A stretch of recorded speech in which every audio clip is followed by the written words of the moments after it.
সনাতন ধর্ম আমাদের শেখায় সত্যে কখনো ধ্বংস হয় না, আর ধর্ম কখনো মরে না। মানব জীবনের মূল উদ্দেশ্য হল সত্যের অনুসরণ আর ধর্মের প্রতিষ্ঠা।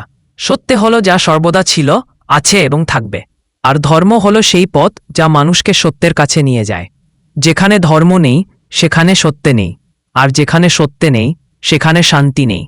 শ্রীরামচন্দ্র যখন রাবণকে বধ করলেন, সেটা শুধু প্রতিহিংসা ছিল না, সেটা ছিল অধর্মের বিরুদ্ধে ধর্মের বিজয়। শ্রীকৃষ্ণ কুরুক্ষেত্রে বলেছিলেন, যদা যদা হি ধর্মাস্য গ্লানির্ভবতি ভারত অভ্যুত্থান ধর্মাস্য তদাত্মানং সৃজাম্যহম। অর্থাৎ যখনই পৃথিবীতে অধর্মের বৃদ্ধি পায়, আমি নিজেই অবতীর্ণ হয়। আজকের সমাজে আমরা ছোট ছোট স্বার্থে সত্য থেকে সরে যাই, ধর্মকে ভুলে যাই।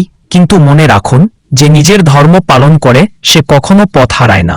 ধর্ম মানে শুধু পূজা নয়, ধর্ম মানে নৈতিকতা, দায়িত্ব, ভক্তি ও সততা। সত্য ও ধর্ম যদি একসাথে চলে, তাহলে জীবনে অন্ধকার কখনো দীর্ঘস্থায়ী হয় না। আসুন আজকের দিনে আমরা প্রতিজ্ঞা করি, মিথ্যা থেকে দূরে থাকব, নিজের ধর্মকে রক্ষা করব এবং সকলের প্রতি দয়া ও সহানুভূতির মনোভাব রাখব।